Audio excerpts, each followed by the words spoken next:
Bonjour à vous et bienvenue dans ce tirage sentimental concernant le signe de la balance. Eh bien j'espère que vous allez tous très bien. Alors d'habitude je fais mes tirages sentimentaux du 15 au 15 du mois suivant. Mais là comme il y a eu la pleine lune le 18, j'avais envie d'être dans les énergies de la pleine lune. Donc là ce tirage sentimental ira du 18 décembre donc à la pleine lune qui aura lieu fin janvier 2022. Alors n'hésitez pas à liker, à vous abonner, tout simplement parce que ça me fait toujours extrêmement plaisir de savoir que mes tirages vous parlent et que vous avancez avec moi. Et n'hésitez pas également à laisser des commentaires. J'y réponds systématiquement avec vraiment un grand plaisir. J'ai 3 cartes, non allez ça fait trop.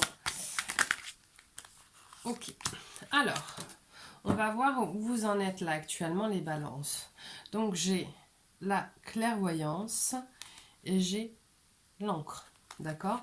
Donc là, n'oubliez pas que pour moi, les cartes sont un support et que je travaille essentiellement en canalisation. Donc là, pour moi, les balances, ce qui se passe actuellement, c'est que... comment dire, vous avez réussi à avoir une visibilité sur une... vous avez réussi à avoir une visibilité sur une situation. Sur une situation qui certainement a manqué de clarté. Je vais voir ce qu'on me dit sur ce qui s'est passé précédemment. Sur une situation qui a manqué de clarté. Vous devez savoir qu'il va falloir vous positionner face à ce manque de clarté, face à cette situation qui a certainement dû être un petit peu instable pour vous. Et donc, avant un petit peu de mettre le nez dedans, de vous positionner ou d'aborder un petit peu un sujet fâcheux, pardon, vous allez chercher à vous ancrer, d'accord? Vous allez certainement prendre le temps de réfléchir parce que, bon, déjà c'est un petit peu dans votre signe, hein, vous n'êtes pas des gens qui allaient vous précipiter sans réfléchir. Et là vous allez vraiment prendre le temps de réfléchir afin de vous positionner selon vous en tout cas de la meilleure manière possible. Alors qu'est-ce qui s'est passé pour que vous en arriviez là? Visiblement vous avez dû comment expliquer ça, vous avez dû confondre dans la relation dans laquelle vous êtes ou que vous vouliez intégrer, vous avez dû confondre ce qu'était réellement la personne et ce que vous vouliez voir d'elle.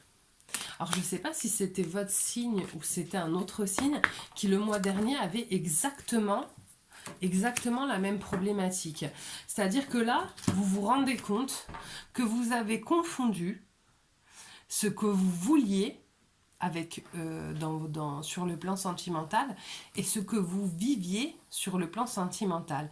Et là, vous vivez cette espèce un petit peu d'effet soufflé vous vous êtes gonflé en pensant que cette relation était incroyable, différente des autres, etc. Et au final, d'un coup, vous sentez bien qu'il y a quelque chose qui cloche, vous vous posez et vous vous rendez compte qu'effectivement, vous aviez fait des projections sur cette personne et sur cette relation qui ne reflètent pas ce que la personne et la relation sont en réalité. Quels sont les points bloquants?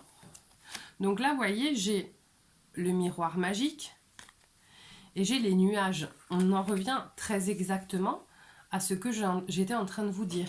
C'est-à-dire que là, votre point bloquant, c'est vous-même. C'est-à-dire que c'est vos attentes. Voilà. Vos attentes, elles étaient tellement fortes quant à cette nouvelle relation que vous n'avez pas vu ce que la relation était en réalité. D'accord?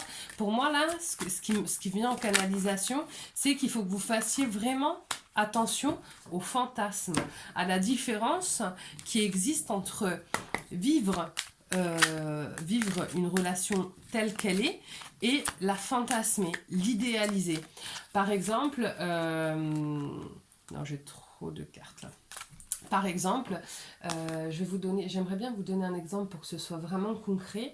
La personne va rentrer du travail, vous allez vous dire que peut-être elle pourrait vous ramener des fleurs ou un petit cadeau. Et finalement, cette personne, elle va rentrer sans rien parce qu'elle n'est pas dans vos têtes et que dans votre tête et qu'elle n'avait peut-être pas pensé à ça. Et du coup, non seulement vous allez être déçu, mais vous allez presque avoir une attitude désagréable vis-à-vis de cette personne alors qu'elle y est pour rien. Donc faites attention au fait que vous fantasmiez, que vous idéalisiez des situations. Et du coup, forcément, vous êtes toujours déçu parce qu'au moment où vous revenez un petit peu à la réalité, bah forcément, la réalité, elle sera toujours en dessous de votre fantasme, parce que le fantasme, ça n'existe pas, c'est une création de votre esprit. Et votre esprit va créer le truc le plus incroyable, d'accord? Donc forcément, la réalité, elle sera toujours en dessous. Qu'est-ce qui va vous aider? La réunion et l'introspection. Il est possible que là, vous ayez certainement besoin de vous réunir avec votre famille, avec vos amis, possiblement même pendant les fêtes. Il est possible que pendant les fêtes, vous fassiez vous alliez voir de la famille ou des amis, et c'est ce qui va vous permettre de prendre réellement un temps de réflexion, d'accord? Et de prendre aussi peut-être du recul par rapport à cette personne et par rapport à cette situation, d'accord? Ce recul, il est nécessaire, mais n'oubliez pas de ne pas remettre en considération uniquement la personne, parce que là, dans ce cas précis, il est possible que la personne, elle ait été elle-même, mais que vous l'ayez fantasmé et idéalisé. Donc, vous ne pouvez pas non plus l'accabler, du coup, d'accord? Et être uniquement dans dans l'accablement et dans le reproche. Alors, vers où on va là? Oh là, ah là là. Vers où on va, visiblement, ça va pas être si simple que ça, les balances. Hein. Parce qu'il va falloir vous positionner, mais alors, je sens l'hésitation dans les cartes. Alors, vers où on va pour les amis balance? Alors, ça y est. Donc là, j'ai le contrat et j'ai la loupe. Alors, moi, ce qui me vient là en canalisation, c'est que c'est pas un contrat avec l'autre que vous allez trouver. D'accord? Vous allez prendre du recul, vous allez observer la situation, vous allez observer votre relation, vous allez observer la personne et vous allez trouver quoi faire. Vous allez trouver quoi faire. Ah oui, je vous explique. La carte là n'a pas sauté du petit paquet. J'ai une carte depuis tout à l'heure qui était restée un petit peu en décalage du paquet. Et je savais que quand je sentirais que c'était le bon signe, je la sortirais et elle était pour vous. Donc, vous allez trouver la solution à votre problème et à vos réflexions. Voilà ce qui va se passer. Est-ce que j'ai pas forcément le sentiment que vous allez le mettre en application. Je pense que sur cette lunaison-là, vous allez être dans l'introspection et vous allez trouver vos réponses. Vous allez tout passer au peigne fin et vous allez finir par trouver les réponses à vos questions. D'accord? Alors, le message pour vous. Protection. Tu es en sécurité, n'aie pas peur, nous sommes toujours à tes côtés, avec nos ailes invisibles de lumière pour te protéger. Vous allez être accompagné là-dedans, mais faites attention à ne pas reproduire ce schéma qui est d'idéaliser une situation et systématiquement d'être déçu. Parce qu'il est possible qu'à la fin de cette réflexion que vous alliez avoir, ça ne veut pas nécessairement dire que vous allez quitter la personne, mais peut-être que vous allez aussi commencer à accepter cette personne et cette relation pour ce qu'elles sont, et pas pour ce que vous vouliez qu'elles soient. D'accord? Mais je pense que ça, cette prise de décision à l'intérieur de vous, elle aura lieu à la fin de la lunaison. Donc je pense que c'est sur le tirage prochain qu'on aura déjà plus d'informations sur la manière dont vous allez vous positionner et sur ce que ça va donner. Voilà, mais écoutez, n'hésitez pas à liker, à vous abonner. J'espère que mon tirage vous a parlé. Et moi, je vous souhaite une très très belle soirée. À bientôt. Au revoir.